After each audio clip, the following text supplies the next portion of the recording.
Vamos a explicar la herida de abandono, que junto con la herida de rechazo forma parte de estas dos grandes heridas, las heridas principales o predominantes, de las cuales nacen las otras tres.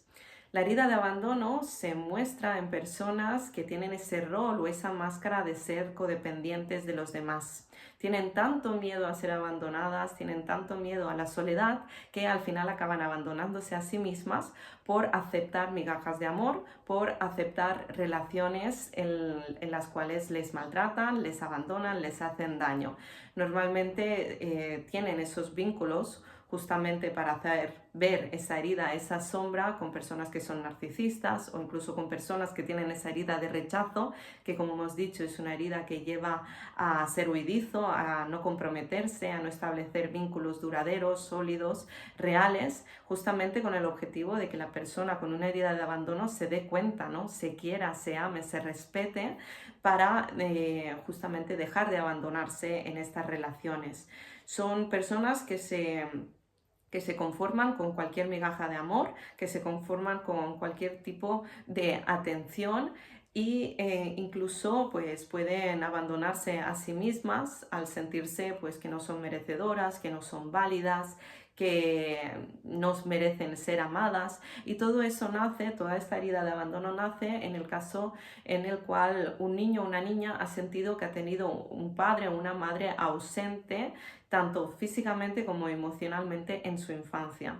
Normalmente la herida de abandono se genera respecto al progenitor del sexo opuesto, ya sea para algunos la madre o para otros el padre, pero es esa sensación de un abandono, de una ausencia de protección, de seguridad de la persona, ¿no?, a la que supuestamente amamos, ¿no?, y que necesitamos cuando somos niños y cuando somos niñas.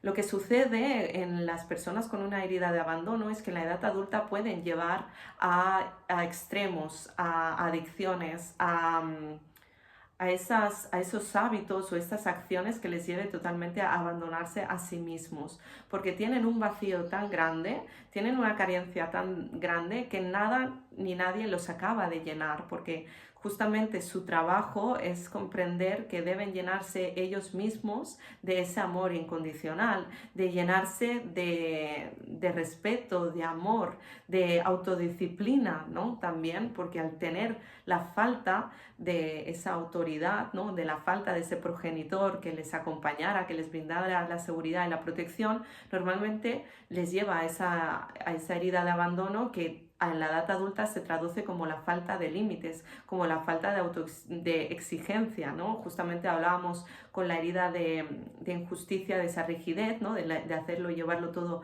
a un control excesivo, pues justamente la herida de abandono es todo lo contrario, es la otra punta del extremo, ¿no?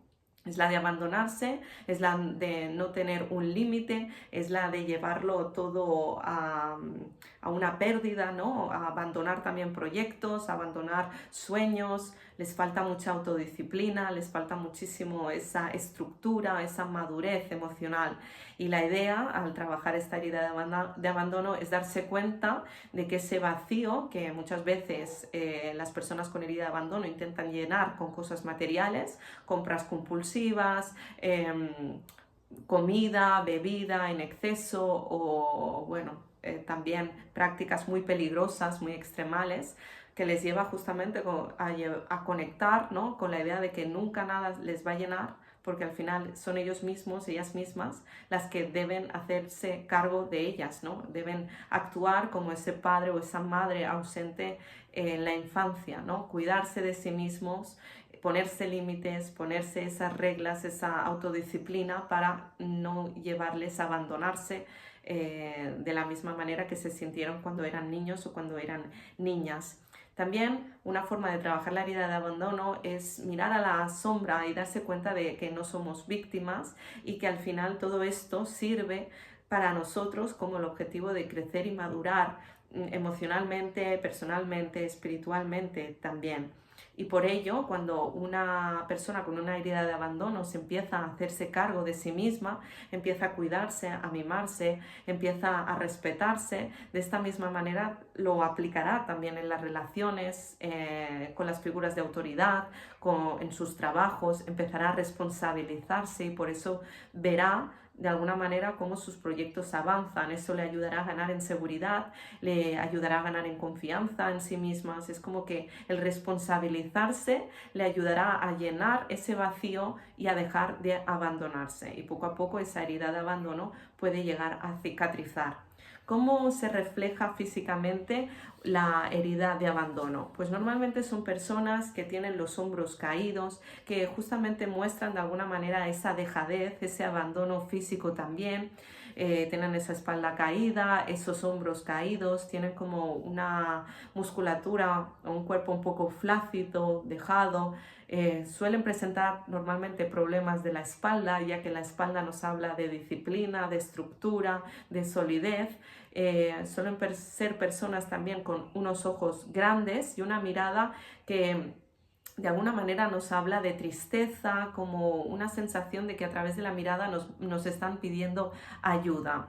Y en algunas ocasiones también pueden presentar una voz un poco infantil, ¿vale? Como dulce, infantil, pero justamente tienen a nivel corporal esa sensación, ¿no? Que nos da esa sensación a los demás de que están solos, que son desvalidos, que están abandonados y que justamente hay que cuidarlos, ¿no? Y mimarlos. Vamos ahora por la quinta herida, que es la herida de humillación. Esta herida tiene relación con la herida de abandono, digamos que nace de ella. Las personas con una herida de humillación, normalmente cuando son adultos, se muestran a través de un rol, a través de una máscara de masoquistas, de sumisos, de sumisas, justamente porque en su infancia, cuando eran niños, cuando eran niñas, recibieron burla, recibieron crítica o abuso incluso por parte del progenitor de su mismo sexo normalmente. Entonces, al sentir esa humillación, al sentirse tan avergonzados de sí mismos en esa etapa de niños, en esa infancia, en la etapa adulta, lo que hacen es dar y complacer a los demás olvidándose de sus propias necesidades hasta un punto bastante extremal de olvidarse completamente de ellos mismos. Entonces, a nivel también íntimo, de relaciones íntimas, de relaciones sexuales, son personas que complacen extremadamente a los demás olvidándose totalmente de sus propias necesidades. Incluso eso a veces les lleva a olvidarse o incluso rechazar el tener encuentros íntimos por esa sensación de no querer exponerse nuevamente a la humillación y de no exponerse a nivel corporal, ya que son personas también que al tener esa herida de humillación sienten como que no pueden o no merecen sentir placer, sobre todo a través de las relaciones íntimas, y buscan el placer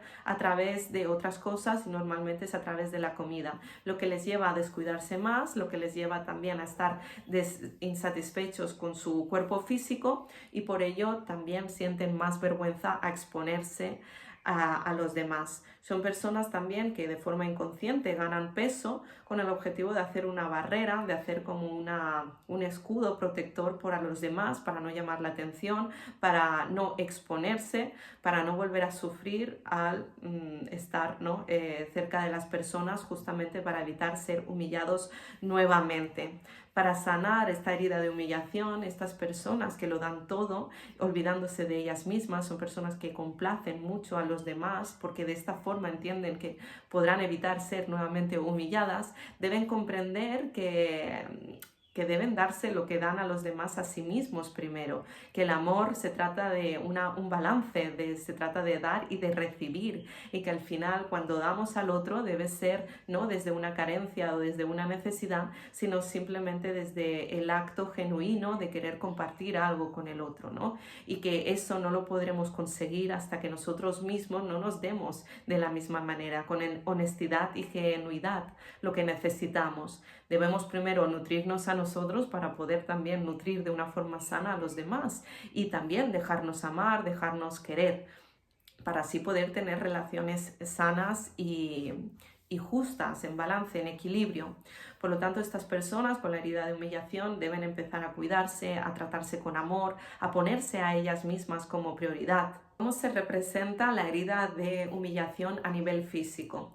A nivel físico, estas personas muestran un cuerpo normalmente con cierta tendencia al sobrepeso, por el mismo hecho que te comentaba de que intentan llenarse de placer por la comida y eso les lleva a aumentar de peso, también nuevamente como una forma de barrera, una forma de protección inconsciente para evitar contacto físico, contacto íntimo con los demás.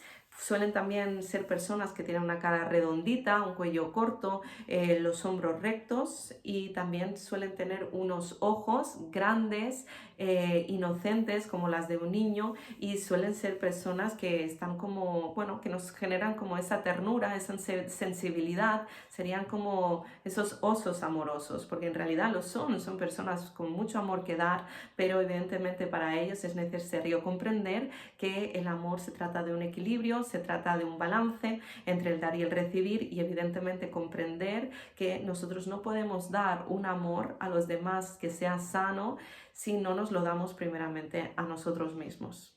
Hasta aquí hemos visto las 5 heridas principales de la infancia, esas 5 heridas que quedan grabadas en nuestro inconsciente y que si nosotros no nos hacemos cargo de ellas, si no las identificamos, si no las sanamos, de alguna manera controlarán nuestra vida porque seguirán formando parte de nosotros. Igual que cualquier tipo de herida, como las heridas físicas, lo primero de todo es reconocer que tenemos esa herida.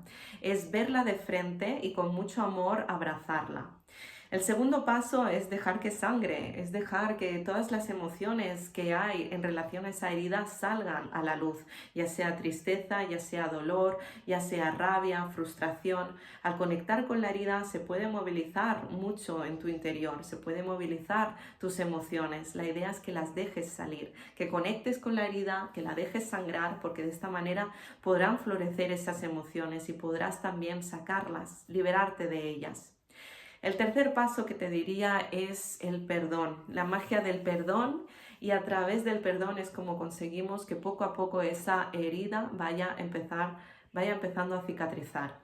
El perdón nos ayuda a comprender que no hay víctimas ni victimarios, que aquí no se trata de encontrar un culpable ni un responsable de lo sucedido, sino más bien el perdón nos ayuda a nosotros de liberarnos de esa carga emocional y permitir que esa herida pase a nuestra parte de luz. Y también comprender que nuestros padres, que esas figuras, esos referentes que tuvimos de autoridad, también llevan dentro suyo sus propias heridas, sus propias batallas y que en el fondo actuaron o hicieron de la manera que ellos consideraron que tuvieron que hacer, porque al final probablemente no hicieron ese trabajo de sanación y porque no liberaron esas heridas.